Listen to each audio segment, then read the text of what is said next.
الحمد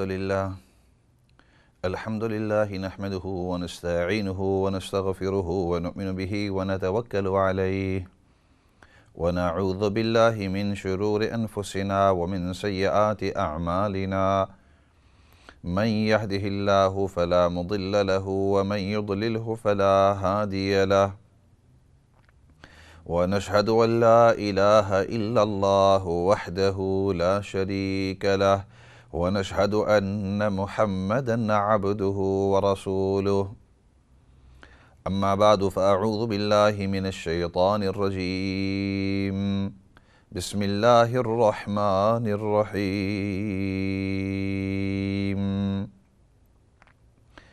وهو الذي مد الأرض وجعل فيها رواسي وأنهارا ومن كل الثمرات جعل فيها زوجين اثنين يغشي الليل والنهار إن في ذلك لآيات لقوم يتفكرون وقال تبارك وتعالى ألم نجعل الأرض مهادا والجبال أوتادا وخلقناكم أزواجا صدق اللہ العظیم۔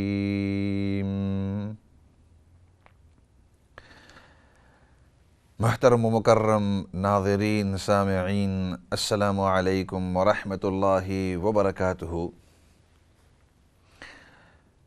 پچھلے کافی سیشنوں سے بات چیت ہو رہی تھی قرآن کریم کے اندر معجزات جو اللہ رب العزت نے ذکر کیے ہیں، وہ چیزیں کہ ان کے بارے میں اس زمانے کے اندر مخلوق کے پاس اس کا علم نہیں تھا، یا اتنا علم نہیں تھا کہ جتنا قرآن کریم نے ہمیں بتلایا ہے، اور اس کی مثالیں دیتے رہے۔ وہ چیزیں جو انسان کے ذہن کے اندر نہیں آ سکتی تھی تو قرآن کریم نے ان کا تذکرہ کر کے ان کی تفصیل بتلا کے مخلوق کو یہ بات بتلائی کہ یہ قرآن کریم کے اندر جو علم ہے کسی کو اس کے بارے میں پتہ ہی نہیں ہے، اور چونکہ مخلوق کو پتہ نہیں ہے لیکن اس کے باوجود قرآن کریم کے اندر نازل ہوا ہے، معلوم ہوا کہ قرآن کریم یہ مخلوق کی طرف سے نہیں ہے بلکہ خالق نے اس کو نازل کیا ہے، کہ جس کا علم اتم ہے، مکمل ہے، اکمل ہے ہر لحاظ سے۔ اور پچھلے سیشن کے اندر بات اس پر ہو رہی تھی کہ اللہ رب العزت نے سورۃ النبأ یعنی عما یتساءلون والی جو سورت ہے، اس کے اندر اللہ رب العزت بتلا رہی تھی کہ الم نجعل الارض مہادا، کیا ہم نے اس زمین کو تمہارے لیے ایک بچھونے کی طرح، بستر کی طرح اس کو نہیں بچھا دیا؟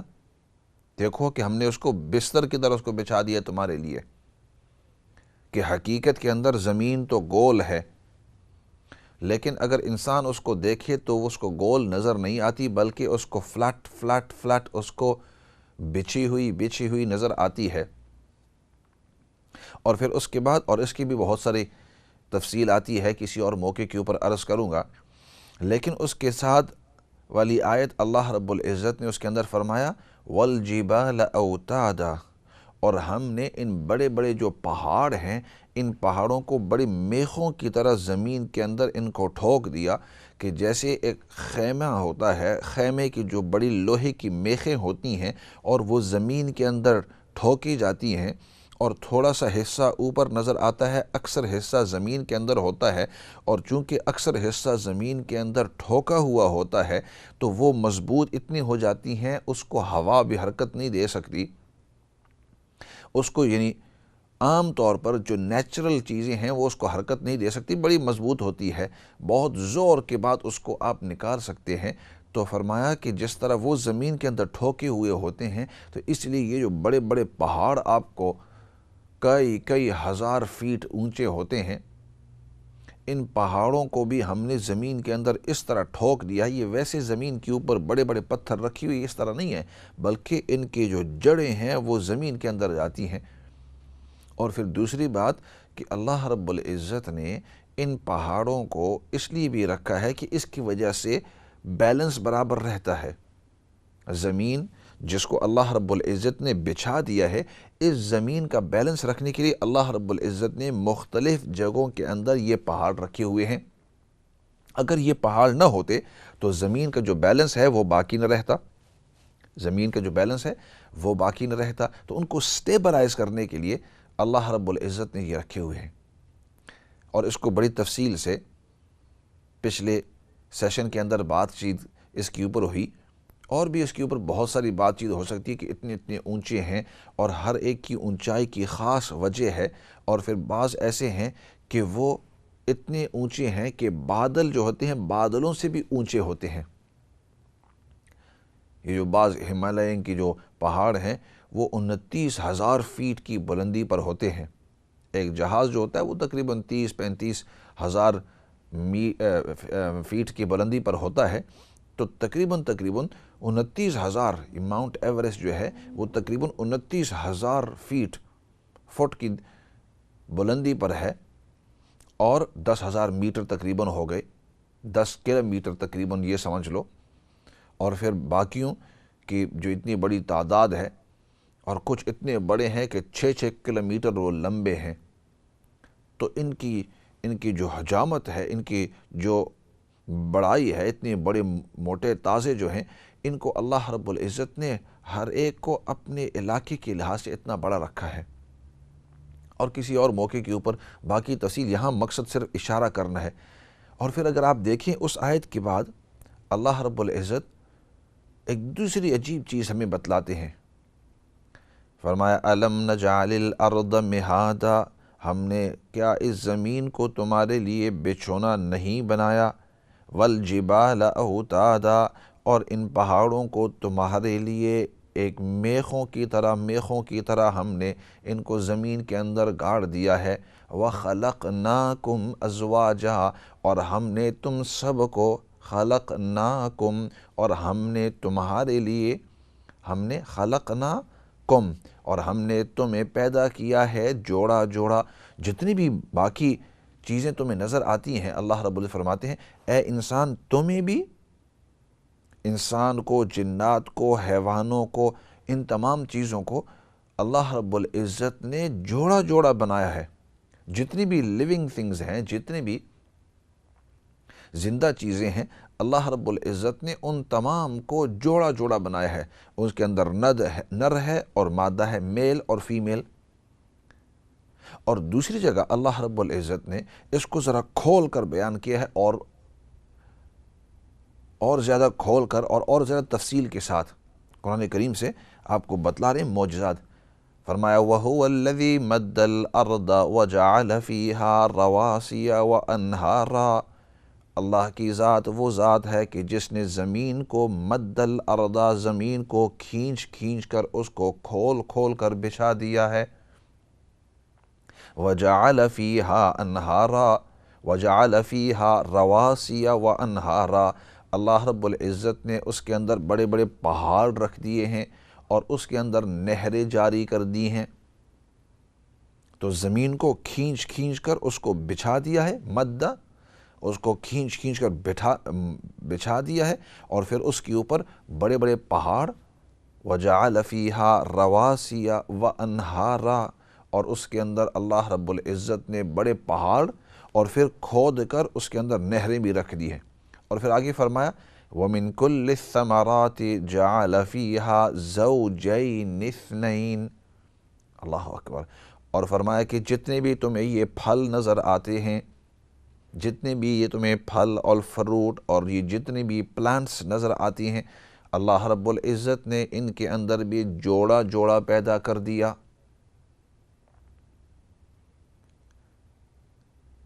تو چنانچہ اللہ رب العزت نے اس آیت کے اندر پہاڑوں کی اپنی نشانی بتلائی، نہروں کی عجیب نشانی بتلائی، یہ بھی میری ایک نشانی ہے. اور پھر آگے بتلاتے ہوئے فرمائی یہ جتنے بھی آپ کو پھل، فروٹ، یہ جتنی بھی آپ کو پلانٹس، یہ جتنی بھی آپ کو نباتات نظر آتی ہے، اللہ رب العزت ہمیں بتلاتے ہیں کہ ان کے اندر میں نے جوڑا جوڑا بنایا ہے، نر اور مادہ، جیسے انسان کے اندر نر اور مادہ، حیوانوں کے اندر نر اور مادہ، پرندوں کے اندر نر اور مادہ، میل اور فیمیل.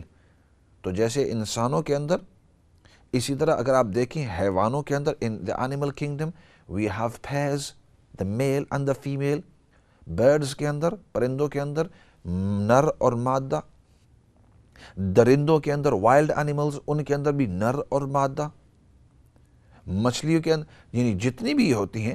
اللہ رب العزت پھر آگے فرماتے ہیں صرف ان چیزوں کے اندر نہیں کہ جو آپ کو نظر آتی ہیں، فرمائے یہ جو تمہیں نظر نہیں آتا کہ یہ نر ہے یا مادہ ہے، نباتات کے اندر اللہ رب العزت فرماتے ہیں ان کے اندر بھی میں نے نر بنائے ہیں اور مادہ بنائے ہوئے ہیں.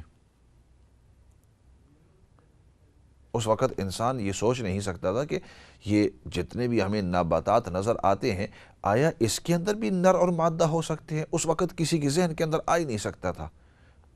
ہاں، بعض درختوں کے بارے میں صحابہ اکرام کو یہ پتہ تھا کہ یہ جو کھجور کے درخت ہیں ہو سکتا ہے کہ ان کے اندر نر اور مادہ ہوں، لیکن باقی جو پلانٹس ہیں، باقی جو یہ نباتات ہیں، پھل ہیں، پھول ہیں وغیرہ، پھولوں کے اندر، ان کے بارے میں لوگوں کو نہیں پتہ تھا. لیکن قرآن کریم نے ہمیں یہ بات بتلائی ہے کہ اس کے اندر بھی نر اور مادہ ہے. آج ہمیں ریسرچ کرتے ہوئے 1400 سال کے بعد ہمیں یہ پتہ چلتا ہے کہ جتنے بھی یہ پلانٹس ہیں، آپ کے جتنے بھی پلانٹس ہیں، ان تمام کے اندر کسی نہ کسی درجے تک، میرے الفاظ غور سے سنیں، کسی نہ کسی درجے تک اس کے اندر نر اور مادہ ہوتے ہیں.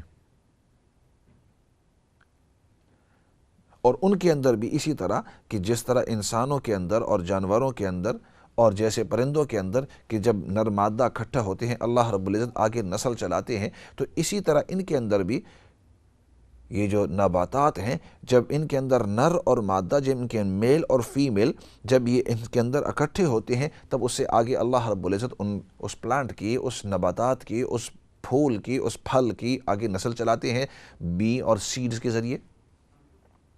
ان سیڈز کے ذریعے چنانچہ اللہ رب العزت نے اب اس کا پھر بندوبست بھی اپنے طور پر کیا ہے، کیونکہ انسان کے ذہن میں آتا ہے نا کہ اگر یہ پلانٹ، یہ اگر نباتات، اگر یہ نر ہے، یہ مادہ ہے، تو ان کے اندر پھر ان کو اکٹھا کس طرح کیا جاتا ہے؟ کیونکہ یہ اپنی جگہ سے ہل تو نہیں سکتے. وہ جو مادہ ہے وہ اپنی جگہ سے، جو مادہ پلانٹ ہے وہ اپنی جگہ سے ادھر ہل نہیں سکتے. ذہن میں یہ بات آتی ہے. اسی طرح درخت ہیں، اللہ رب العزت نے درخت کے اندر ایک حصہ نر کا رکھا ہوا ہے، ایک حصہ مادہ کا، میل اور فیمیل اس کے اندر رکھا ہوا ہے. لیکن اس کے اندر پھر آگے یہی دوبارہ سوال آتا ہے کہ بھائی یہ درخت اب دوسرے درخت کے پاس جاتا نہیں ہے، وہ درخت اس کے پاس آ نہیں سکتا، تو یہ آپس کے اندر نر اور مادہ کس طرح ملتے ہیں؟ یہ کس طرح اکٹھے ہوتے ہیں؟ تو یہ اللہ رب العزت نے اپنا نظام رکھا ہوا ہے. وہ جب خالق ہے تو اس نے مخلوق کا پورا نظام اپنے طور پر سنبھالا ہوا ہے. چنانچہ جب اللہ رب العزت کوئی چیز کرنا چاہتے ہیں، انما امرہ اذا اراد شیئا ان یقول له کن فیکون، جب وہ کسی کام کا ارادہ کرتا ہے تو اس سے کہتا ہے کون ہو جا، تو وہ کام ہو جاتا ہے. چنانچہ اللہ رب العزت نے ان مخلوق کے لیے دوسری مخلوق پیدا کی ہے. یہ چھوٹے چھوٹے جو انسیکٹس ہوتے ہیں، یہ چاہے بمبل بیز ہوں، چاہے واسپس ہوں، چاہے مختلف قسم کے یہ جو انسیکٹس ہوتے ہیں، تو وہ کیا کرتے ہیں؟ وہ ایک پلانٹ کے اوپر جاتے ہیں، ایک نباتات کے اوپر، ایک پھل کے اوپر، ایک پھول کے اوپر جاتے ہیں، وہاں بیٹھ کر اپنا کھانا کھاتے ہیں. یا جیسے پہلے بتلا رہا تھا کہ بعض اوقات شہد مکھی ہوتی ہے، وہ وہاں جا کر نیکٹر وہاں سے وصول کرتے ہیں، وہ اندر بیٹھ جاتے ہیں اور اس سے نیکٹر وصول کرتے ہیں. وہ تو یہ سمجھ رہا ہے کہ مجھے یہاں سے کھانا مل رہا ہے اور میں یہاں سے اپنا کھانا چوس رہا ہوں، اپنا پینا یہاں سے چوس رہا ہوں. لیکن اس کو یہ نہیں پتا کہ اللہ رب العزت اپنا نظام چلا رہے ہیں، اپنا بہترین نظام چلانے کے. وہ وہاں بیٹھتا ہے تو اس کے ساتھ وہ جو نر کے جو تھوڑے سے حصے ہیں وہ اس کے ساتھ چپک جاتے ہیں، مادہ کے جو تھوڑے سے حصے ہیں وہ اس کے ساتھ چپک جاتے ہیں۔ اب یہاں سے یہ سمجھتا ہے کہ میں نے تھوڑا سا ادھر سے اپنا جوس جو ہے، نیکٹر جو ہے تھوڑا سا میں نے چوس لیا، اب دوسرے پھول کے اوپر جاؤں گا وہاں سے تھوڑا سا میں چوس لوں گا۔ وہ یہ سمجھتا ہے کہ مجھے ادھر سے کھانا پینا مل رہا ہے، لیکن اس کو پتہ نہیں کہ اللہ رب العزت اس کو استعمال کر رہے ہیں۔ یہاں سے نر کا حصہ، مادہ کا حصہ اس کے اوپر لگ جاتا ہے، دوسری کے اوپر جاتا ہے تو وہاں وہ نر اور مادہ کا حصہ گر جاتا ہے اور ادھر سے اس کو لگ جاتا ہے، دوسری کے اوپر جاتا ہے۔ اسی طرح ادھر سے اس کے جسم کے اوپر لگ کر دوسری کے اوپر رکھ دیتا ہے، دوسری کے اوپر سے لگ کر اس کی دوسری جگہ ڈپازٹ کر دیتا ہے، دوسری کے اوپر، تیسری کے اوپر۔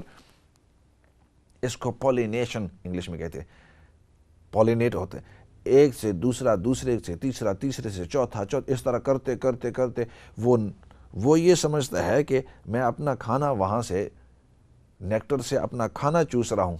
اسی وجہ سے اگر آپ دیکھیں یہ خاصتاً جب یہ گرمی کا موسم ہوتا ہے تو یہ جتنے بھی پھول ہوتے ہیں، خوبصورت خوبصورت پھول، تو ان کے لیے ان کے اوپر یہ چھوٹے چھوٹے جو انسیکٹس ہوتے ہیں یہ ایک کے اوپر جاتے ہیں، دوسری کے اوپر جاتے ہیں، تیسری کے اوپر جاتے ہیں۔ کبھی سوچا بھی ہے کہ اور پھر اللہ رب العزت کا نظام کہ جب اللہ رب العزت کوئی کام کرنا چاہتے ہیں تو اس کے دل کے اندر اس چیز کی محبت، اسی وجہ سے ان پھولوں کو خوبصورت رنگ دیے ہوئے ہیں، کیونکہ اللہ رب العزت کو پتہ ہے کہ یہ جو چھوٹے چھوٹے انسیکٹس ہوتے ہیں تو ان کو یہ مختلف رنگ جو ہیں پسند ہے، ان کو پیلا رنگ پسند، لال پسند، ریڈ کلر پسند، ان کو بلو پسند، ان کو براؤن پسند، ان کو گرین یہ جو لائٹ کلرز ہیں۔ تو اللہ رب العزت نے ان پھولوں کو خوبصورت رنگ بھی دے دیا ہے۔ اسی طرح پھلوں کا بھی یہی مسئلہ، تو ان کو دیکھتے ہوئے خوبصورتی بھی وہاں نظر آتی ہے کہ یہ جو چھوٹا سا جانور ہے یہ سمجھتا ہے کہ وہاں جا کر مجھے بڑا سکون ہوگا، اطمینان ہوگا، اور وہاں سے مجھے رزق بھی ملے گا، کھانا پینا بھی، وہاں سے میں نیکٹر بھی۔ تو دو چیز، ایک وہ یہ سمجھتا ہے کہ مجھے ادھر سکون بھی ملے گا، اور وہ یہ سمجھتا ہے کہ ادھر سے مجھے کھانا پینا بھی ملے گا۔ سکون کی اتنے خوبصورت رنگ، آرام سے میں بیٹھوں گا، مجھے کسی قسم کی تکلیف نہیں ہوگی، تو اس کی وجہ سے وہاں جاتا ہے۔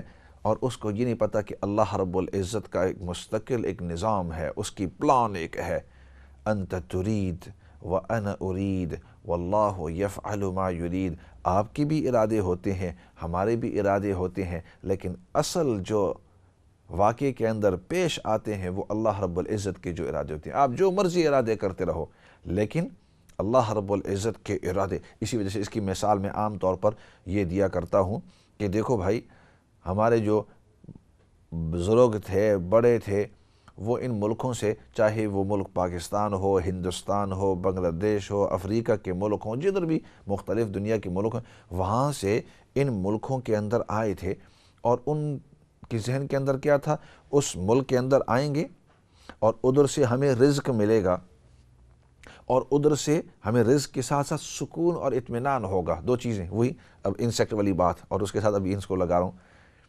تو وہاں ان ملکوں سے آئے، اور ان کو یہ نظر آ رہا تھا، ہمارے بڑوں کو، بزرگوں کو، تو ادھر آئیں گے ان ملکوں کے اندر، ویسٹ کے اندر، اور یہاں سے ہم اپنا رزق بھی کمائیں گے اور ہمیں سکون بھی ہوگا۔ اور ان کے دل کے اندر یہ تھا کہ یہاں سے ہم چند سالوں کے بعد واپس چلے جائیں گے۔ اس وقت ان کو پتہ نہیں تھا کہ اللہ رب العزت کا ایک مستقل پلان ہے، یہ تو ادھر آپ کو لانے کا مقصد ہے، کچھ اور ہی ہے، ادھر آپ کو لانے کا مقصد کچھ اور ہی ہے۔ یہاں دکھا تو رہے ہیں کہ آپ ادھر اپنی اکنامکس، اپنے کھانے پینے، اپنے مال کمانے کے لیے ہم آ رہے ہیں، جیسے وہ چھوٹا سا جانور وہ یہ سمجھتا ہے، لیکن اس جانور کو اللہ رب العزت کسی اور چیز کے لیے استعمال کریں۔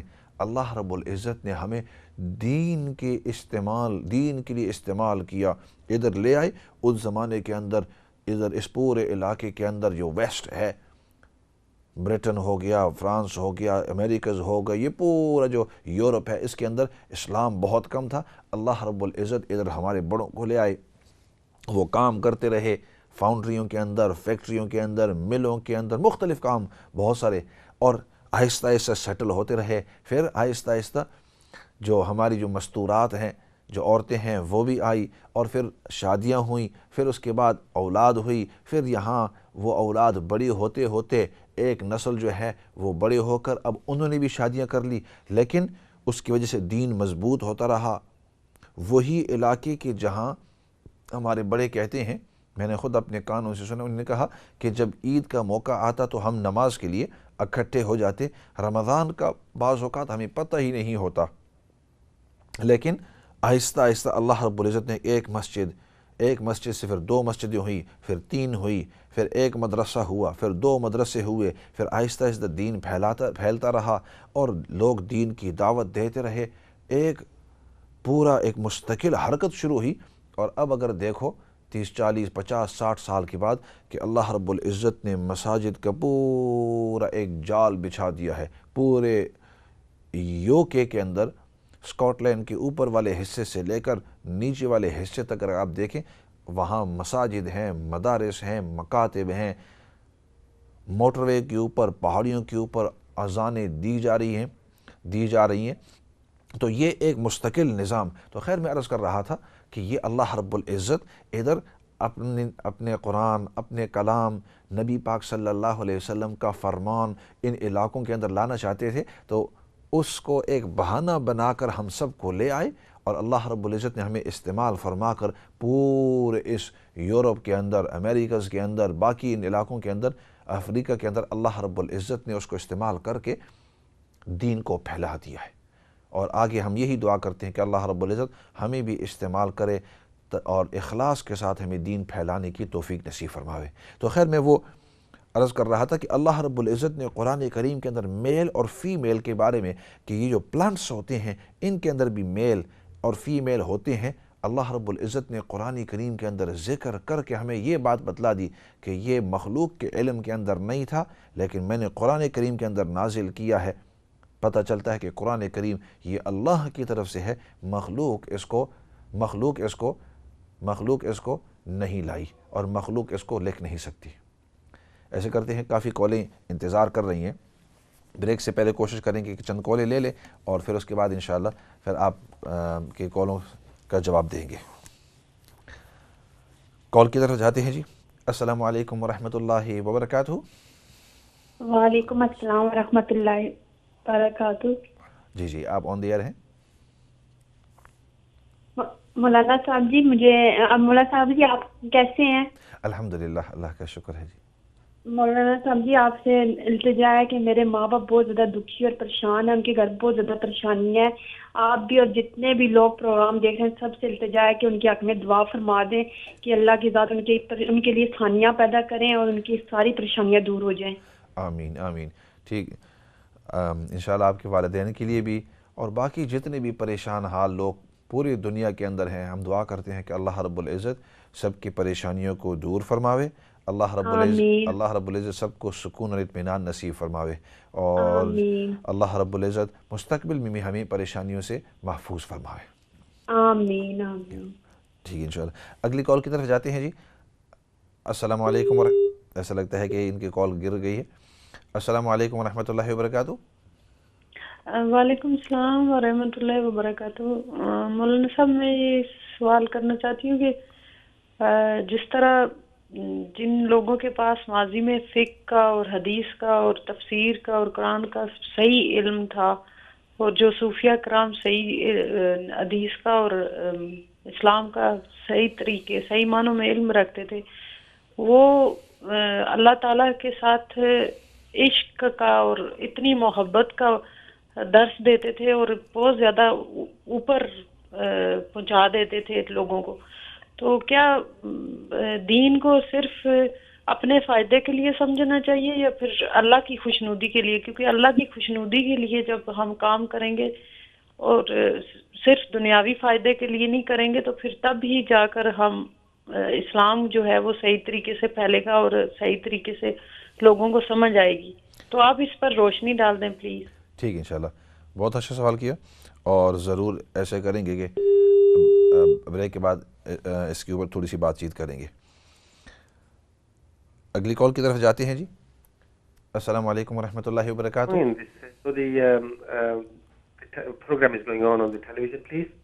السلام علیکم. السلام علیکم. وعلیکم السلام ورحمۃ اللہ وبرکاتہ. You're on the air, brother. Yes, please. جی you're on the air.